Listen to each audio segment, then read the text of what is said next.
যুবক বন্ধুগণ, আমরা যারা যেখানে আছেন লক্ষ্য করে শুনুন।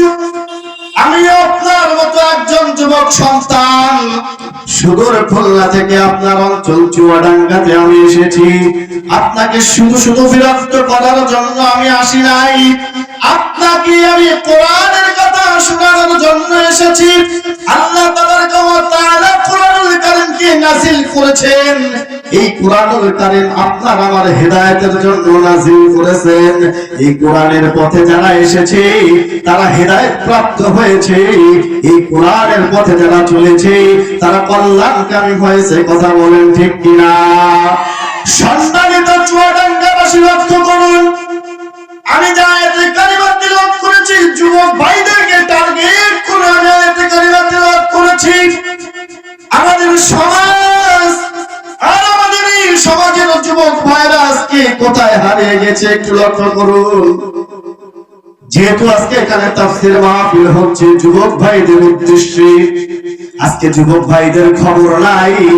যুবক ভাইরা এদিকে ঘোরাফেরা করে, ওদিকে ঘোরাফেরা করে, মোবাইলের নেশায় আটকে পড়ে গেছে। কথা কোন ঠিক কিনা? মদের নেশায় আটকে পড়ে গেছে, জুয়ার নেশায় আটকে পড়ে গেছে, লটারির নেশায় আটকে পড়ে গেছে, ক্যাসিনোর নেশায় আটকে পড়ে গেছে। সম্মানিত চুয়াডাঙ্গাবাসী, লক্ষ্য করুন, আল্লাহর নবী সাল্লাল্লাহু আলাইহি ওয়াসাল্লাম যখন মক্কা থেকে হিজরত করে মদিনায় গেলেন, মদিনাতে যাওয়ার পরে দেখলেন মদিনার মানুষজন দুইটা কাজে সবথেকে বেশি অভ্যস্ত ছিল। কয়টা কাজে? একটু আওয়াজ দেন, কয়টা? ওয়াজ শুধুমাত্র ময়দানে রেখে গেলেই চলবে না। যুবক বন্ধুগণ, আওয়াজ মুখস্থ করে বাড়িতে নিয়ে যাবেন। গতকালকে আগামীকাল সকালবেলা ভাববেন খুলনা থেকে রাসেল ভাই এসে কি বলে গেছি। মদিনায় যখন নবীজি গেল তখন দেখলো মদিনার মানুষেরা দুইটা কাজে বেশি অভ্যস্ত। কয়টা কাজ? আর জোরে বলেন, জোর হলো না, সবাই হাত দিয়ে দেখাই দেন। কয়টা কাজ? দুইটা কাজে অভ্যস্ত ছিল। এক নাম্বার ছিল মদ পান করা, দুই নাম্বার ছিল জুয়া খেলা। যখনই নবী সাল্লাল্লাহু আলাইহি ওয়াসাল্লাম মদিনায় হিজরত করলেন, হযরত ওমর রাদিয়াল্লাহু তাআলা আনহু এবং হযরত জাবাল ইবনে মালিক রাদিয়াল্লাহু তাআলা আনহু সহ আরো কয়েকজন আনসার সাহাবী আমার নবীর দরবারে চলে গেল। নবীজির দরবারে গিয়ে বলে, ইয়া রাসূলুল্লাহ, ইয়া হাবিবাল্লাহ, আপনি আমাদেরকে মদ আর জুয়া সম্পর্কে কিছু নসিহত করুন। আমাদেরকে মদ আর জুয়া সম্পর্কে কিছু নসিহত করুন, আমাদেরকে কিছু জানিয়ে দিন।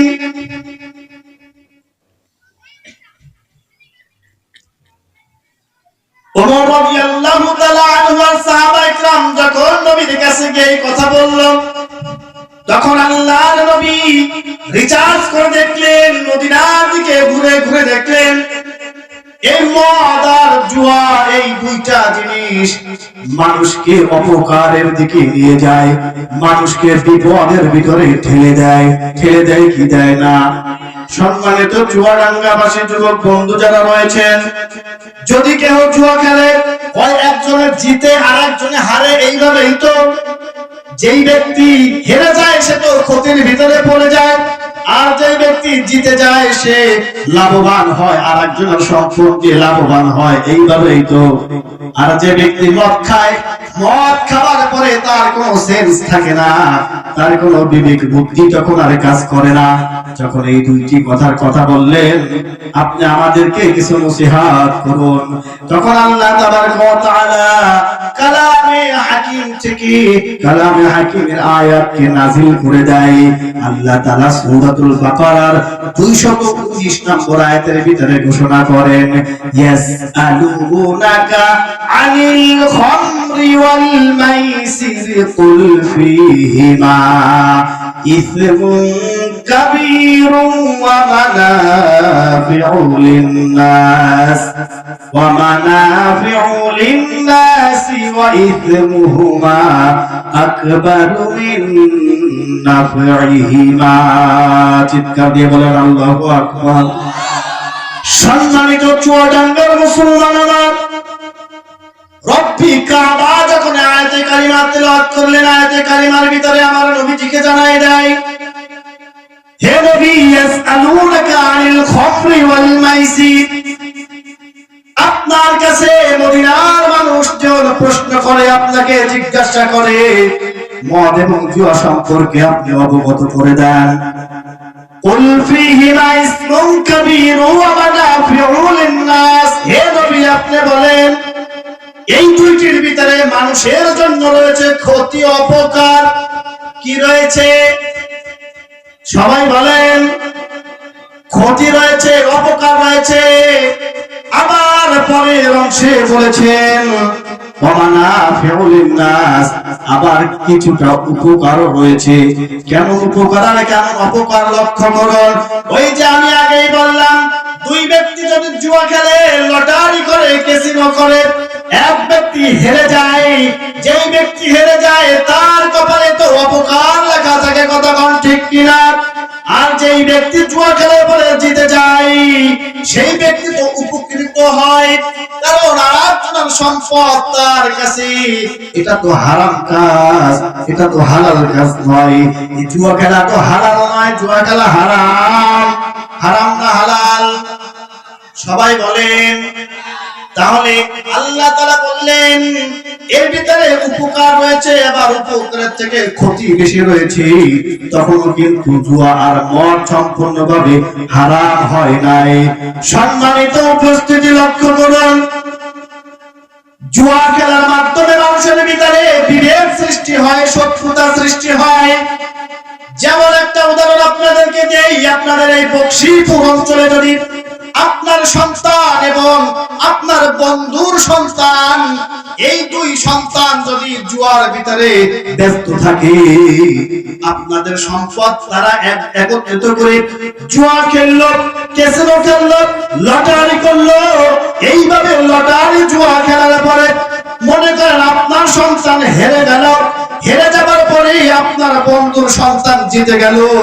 এই যে আপনার সন্তান হেরে গেল, এটাতে আপনার লাভ হলো নাকি ক্ষতি হলো?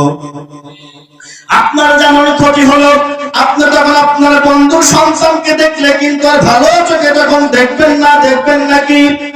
তখন তো অবশ্যই খারাপ নজরে দেখবেন, বেয়াদবের নজরে দেখবেন।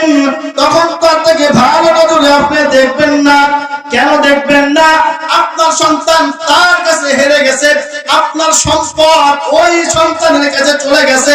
এই কারণেই তো মানুষের ভিতরে ঝগড়া সৃষ্টি হয়, এই কারণে মানুষের ভিতরে বিভেদ সৃষ্টি হয়, এর ভিতরে মানুষের ভিতরে কলহ সৃষ্টি হয়। সম্মানিত চুয়াডাঙ্গাবাসী, এবার আসুন মদের দিকে আমরা একটু যাই। মদ খেলে মানুষের বিবেক থাকে না, মদ খেলে মানুষের জ্ঞান থাকে না, মদ খেলে মানুষের বুদ্ধিমত্তা কিছুই থাকে না। আপনারা এখানে যারা বসেছেন, আপনারা একটু আপনাদের বিবেক দিয়ে একটু বলেন তো, আপনারা কি শোনার জন্য এখানে বসলেন? আরো জোরে বলেন। কোরআন শোনার জন্য এখানে বসেছেন, এটা তো আপনার বিবেক থেকেই বলছেন। এখন এইখানে যদি কোনো মদ পান করা ব্যক্তি এসে যদি বসে, আমি এখানে কিছু করার জন্য বসেছি, এটা কি মেনে নেওয়া যাবে? কেন মেনে নেওয়া যাবে না? সে মদ পান করে এসেছে, মদ পান করার পরে তার বুদ্ধিমত্তা সব লপ হয়ে গেছে, সে মদ পান করার পরে তার সেন্স অন্যদিকে চলে গেছে। সে কোরআন শোনার জন্য এখানে বসতে পারে না, এখানে বসে মানুষের ভিতরে বিশৃঙ্খলা সৃষ্টি করার জন্য বসলে, কথা কোন ঠিক কিনা? এর জন্য আল্লাহ তাআলা বললেন মানুষের ভিতরে কিছুটা উপকার রয়েছে, কিন্তু উপকারের যে আবার ক্ষতির ধারণটা বেশি রয়েছে। লক্ষ্য করুন চুয়াডাঙ্গার বন্ধুগণ আমার, হযরত ওমর রাদিয়াল্লাহু তাআলা আনহুর জামানায় এক বেশ্যা মহিলা এবং এক ইবাদতকারী পুরুষ, ইবাদতকারী পুরুষ ইবাদত করছে, পথ দিয়ে এক বেশ্যা মহিলা চলছে। ওই বেশ্যা মহিলা চলতে চলতে দেখে রাস্তার পাশে এক সুদর্শন পুরুষ আল্লাহর ইবাদতে মশগুল রয়েছে, আল্লাহর ইবাদত করছে। যখনই আল্লাহর ইবাদত করছে, আসমান থেকে ওই পুরুষের উপরে আল্লাহ তাআলার নূর, আল্লাহ তাআলার রহমত নাযিল হচ্ছে। কেন নাযিল হচ্ছে? সে তো আল্লাহর ইবাদতে মশগুল রয়েছে, আল্লাহ তাআলার ইবাদত করছে, সিজদায় লুটে রয়েছে। এই জন্য আল্লাহর নূর চমকাচ্ছে। আর রাস্তা দিয়ে যে বেশ্যা মহিলা যাইতেছিলেন, ওই মহিলা ওই যুবককে দেখে তার অন্তরের ভিতরে ভালো লেগে গেল। ভালো লাগার পরে মহিলা বাসায় চলে গেল। বাসায় যাবার পরে মহিলার যে কাজের বেটি ছিল, কাজের বেটিকে ডাক দিয়ে বলে, তুমি অমুক স্থানে যাবা এবং অমুক স্থানে যাবার পরে অমুক যুবককে দেখতে পাবা। অমুক যুবককে দেখার পরে তাকে মিথ্যা কথা বলে, তাকে দোয়া করার কথা বলে, তাকে ভালো কথা বলে আমার বাসার ভিতরে তুমি তাকে নিয়ে আসবা। মহিলাকে ওই বেশ্যা মহিলার কথা শুনে ওই কাজের মহিলা যুবকের কাছে চলে আসলেন। যুবকের কাছে এসে বলে, আপনাকে আমাদের বাড়িতে যেতে হবে, আমাদের বাড়িতে দোয়া করতে হবে, আমাদের বাড়িতে আপনাকে যেতে হবে। আমার যে মনিব রয়েছেন তিনি আপনাকে ইনভাইট করেছে, আপনাকে দাওয়াত দিয়েছে, যেতে হবে। যুবক হলো আল্লাহর ইবাদতে ব্যস্ত রয়েছে। যখন দোয়ার কথা বললেন, যুবক ওই মহিলাকে সাথে করে নিয়ে ওই বেশ্যা মহিলার বাসায় চলে গেল। বেশ্যা মহিলার বাসায় যাওয়ার পরে কি কাহিনী ঘটে গেল, বেশ্যা মহিলা এবার ওই যুবককে ডাক দিয়ে বলে, হে যুবক, তোমাকে আমার বাসার ভিতরে নিয়ে এসেছি, এটা সত্য কথা। তোমাকে আমার কাজের মহিলা দোয়া করার কথা বলে তোমাকে আমার বাসাতে নিয়ে আসছে।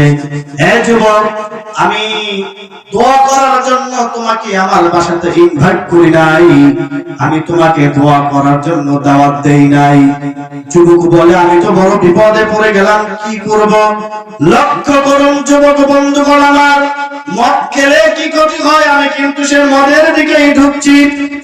যুবক যখন বাসাতে প্রবেশ করলেন, বেশ্যা মহিলা ডাক দিয়ে বলে, আমার সামনে দেখতে পাচ্ছ একটা শিশু বসা আছে, একটা মদের শিশি রাখা আছে, আর আমি অপর পাশে বসা আছি।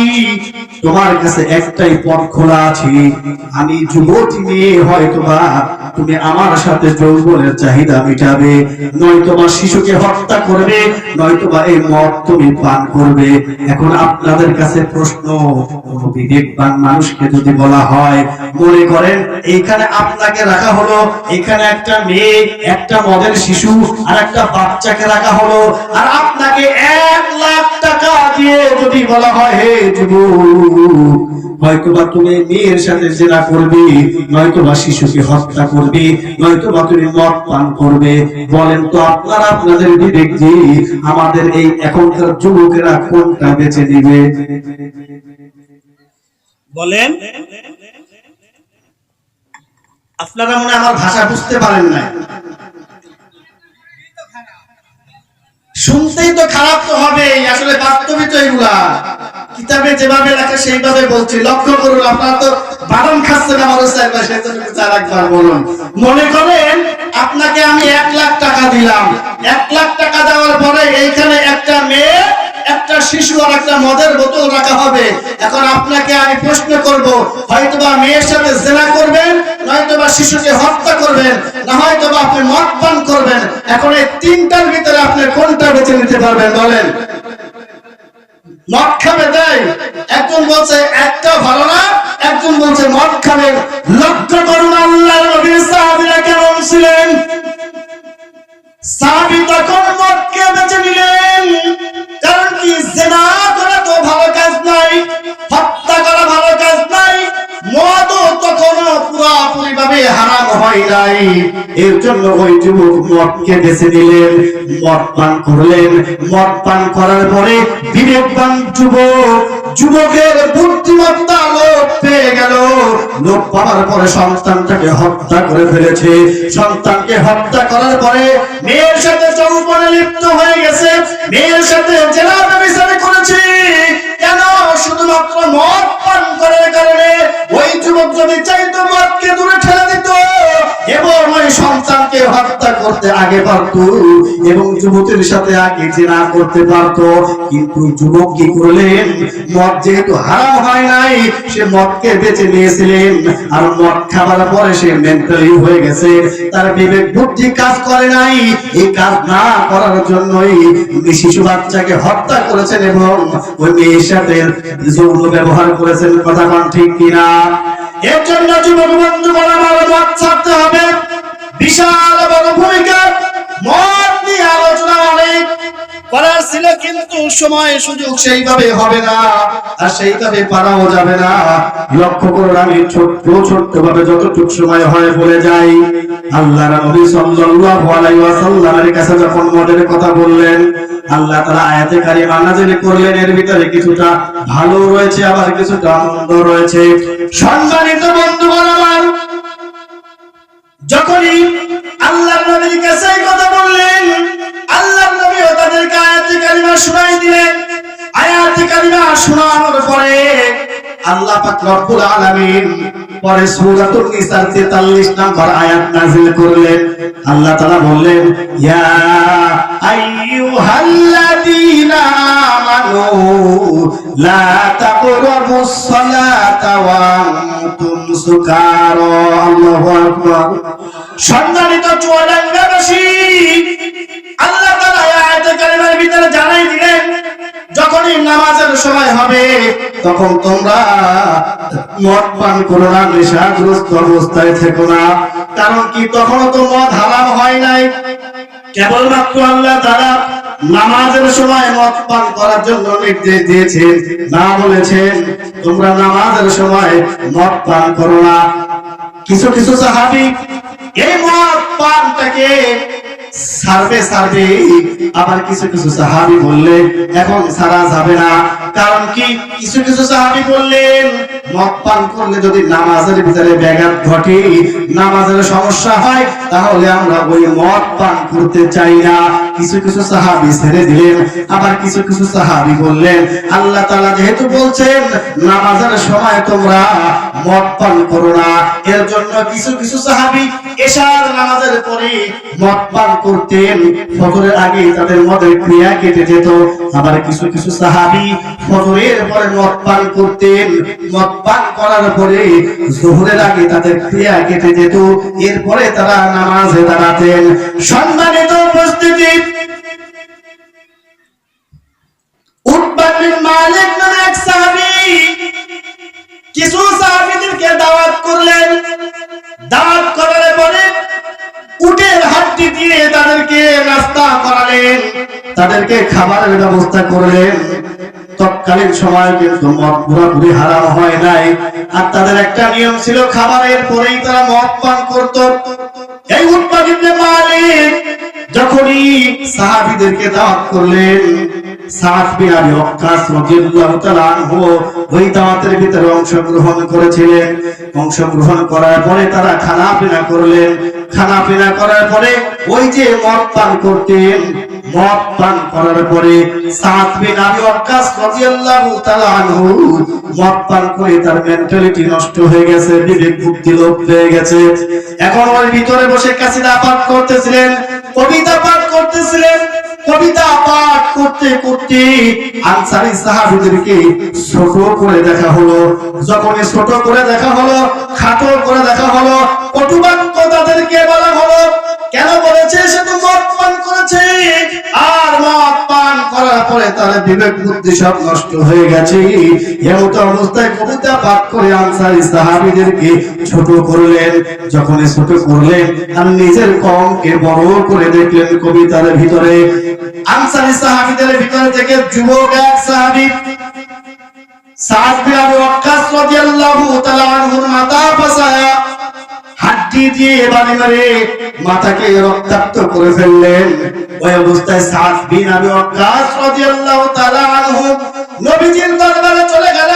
নবীজির দরবারে যাওয়ার পরে নালিশ করলেন, তার কাছে বললেন এই অবস্থা, আমার মাথাকে ফাটানো হয়েছে। কেন ফাটানো হয়েছে? কিসের জন্য ফাটানো হয়েছে? আনসারী সাহাবীকে দেখা হলো। আনসারী সাহাবী নবীর দরবারে আসলেন। নবীর দরবারে আসার পরে দুইজনের কাছ থেকে সবকিছু শুনলেন। শোনার পরে আল্লাহর নবী সাল্লাল্লাহু আলাইহি ওয়াসাল্লাম আল্লাহর কাছে দোয়া করলেন, আল্লাহুম্মা বায়্যিন লানা বিল খামরি বায়ানান শাফিআ। হে আল্লাহ, আপনি আমাদেরকে মদ আর জুয়া সম্পর্কে একটি চূড়ান্ত ফয়সালা করে দিন। তাহলে এবার আপনারা একটু বলেন তো, মদ খাওয়া ভালো না খারাপ? খারাপ। আমি তো বিস্তারিত আপনাদেরকে সেইভাবে শুনাইতে পারছি না, সংক্ষিপ্ত আকারে বলছি। যখন আল্লাহর নবী দোয়া করলেন, আল্লাহুম্মা বাকিল লানা ফিল খামরি বায়ানান শাফিআ, হে আল্লাহ আপনি আমাকে মদ ও জুয়া সম্পর্কে আমাদেরকে চূড়ান্ত ফয়সালা করে দিন। তখন আল্লাহ তাবারক ওয়া তাআলা কোরআনুল কারীমের আয়াত তেলাওয়াত করলে আল্লাহ তাআলা আয়াতে কারিমা নাযিল করে দিলেন, ইয়া আইয়ুহাল্লাযীনা আমানু ইন্নামাল খামরু ওয়াল মাইসির ওয়াল আনসাব ওয়াল আজলাম রিজসুম মিন আমালিশ শাইতান ফাজতানিবুহু লাআল্লাকুম তুফলিহুন। আল্লাহ তাআলা বললেন, হে ঈমানদারগণ, হে মুমিনগণ, মদ, জুয়া, লটারি, পাশা খেলা, মূর্তি পূজা করা, ভাগ্য নির্ধারণ করা, তীর, এই সব কিছু মানুষের কাজ নয়, এই সব কিছু শয়তানের অপবিত্র খারাপ নাপাক কাজ। চিৎকার মেরে বলেন নাউযুবিল্লাহ। তাহলে মদ খাওয়া, জুয়া খেলা, লটারি ধরা, এসব কিসের কাজ? শয়তানের কাজ। আমরা যুবকেরা এইসব কাজগুলো বেশি করে থাকি, কথা কোন ঠিক কিনা? আমরা যদি এই কাজগুলো যদি সমাজ থেকে পরিত্যাগ করতে পারি, তাহলে আমাদের এই সমাজটা কিন্তু সোনার একটা সমাজ হয়ে যাবে, কথা কোন ঠিক কিনা? পারবো তো ইনশাআল্লাহ এগুলো ছাড়তে? কারা কারা পারবে একটু দুই হাত দেখতে চাই না? নারায়ে তাকবীর। যুবক বন্ধুগণ আমার জুয়া ছেড়ে দাও, যুবক বন্ধুগণ আমার মদ ছেড়ে দাও, যুবক বন্ধুগণ আমার মেয়ের নেশাকে ছেড়ে দাও, যুবক বন্ধুগণ আমার কোরআনের পথে চলে আসো। কোরআনের পথে আসলে তোমার জীবনটা হয়ে যাবে সোনার একটা জীবন, কথা বলেন ঠিক কিনা? সম্মানিত উপস্থিতি, লক্ষ্য করুন, বৃদ্ধ বাবারা যারা রয়েছেন, বিবাহ দেওয়ার মতো মেয়ে যাদের রয়েছে, আল্লাহর নবী বলেছে যারা মদ পান করে তোমরা তোমার কন্যাদেরকে তাদের সাথে বিবাহ দিও না। সম্মানিত বন্ধুগণ আমার, যখন চোর চুরি করে তার ভিতরে যখন ঈমান থাকে না, যখন জিনাকার জিনা করে তার ভিতরে ঈমান থাকে না, যখন মদ পানকারী মদ পান করে মদ পান করে তখনও তার ভিতরে ঈমান থাকে না। এর জন্য যুবক বন্ধুগণ আমার, আমি একটু বলতে চাই, এই সব কাজগুলো যারা করে তারা কি সমাজের ভালো মানুষ নাকি?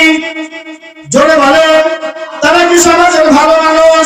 তারা নিশ্চয়ই সমাজের খারাপ মানুষ। তাদের দ্বারা এই সমাজের খারাপ কাজগুলো হয়ে থাকে, কথা কোন ঠিক কিনা? আর একটু নজর করে দেখবেন আপনার অঞ্চলে যারা একটু বৃদ্ধ বয়সী আর যারা এই কাজগুলো করে থাকে, অধিকাংশ তাদের নামের আগে আলহাজ লাগানো আছে, কথা কোন ঠিক কিনা? নামের আগে দেখো আলহাজ লেখা, তার মদের আসরে সে থাকে। শুধু শুধু হাজানি আছে যত অন্যায়, একটু আধটু করে থাকি, আছে না নাই? জোরে কান আছে না নাই? নামের আগে দেখো আলহাজ লেখা, তার মদের আসরে সে থাকে। শুধু শুধু হাজানি আছে যত অন্যায়, একটু আধটু করে থাকি। এমন চরিত্রের মানুষ রূপী যারা, তাদেরকে কেমন লাগে? ভণ্ড ভণ্ড লাগে জীবনের, ভণ্ড ভণ্ড লাগে। ঠিক তো নাকি মিথ্যা বললাম? আওয়াজ তো তারা ঠিক তো? ভণ্ড ভণ্ড লাগে জীবনের, ভণ্ড ভণ্ড লাগে। মাইকিং করে দেয় জাকাতের 60 টাকা, এলাকায় কত তার দাম। অবৈধ যত টাকা মসজিদে দান করে, তাই তার এত যে সুনাম, ঠিক না? মাইকিং করে দেয় জাকাতের 60 টাকা, এলাকায় কত তার দাম। অবৈধ যত টাকা মসজিদে দান করে, তাই তার এত যে সুনাম। সুদের টাকাই দেয় গরু কুরবানি, ঘুষের টাকাই দেয় গরু কুরবানি। লজ্জা শরম নাহি লাগে? ভণ্ড ভণ্ড লাগে জীবনের, ভণ্ড ভণ্ড লাগে। ভণ্ড ভণ্ড লাগে জীবনের, ভণ্ড ভণ্ড লাগে।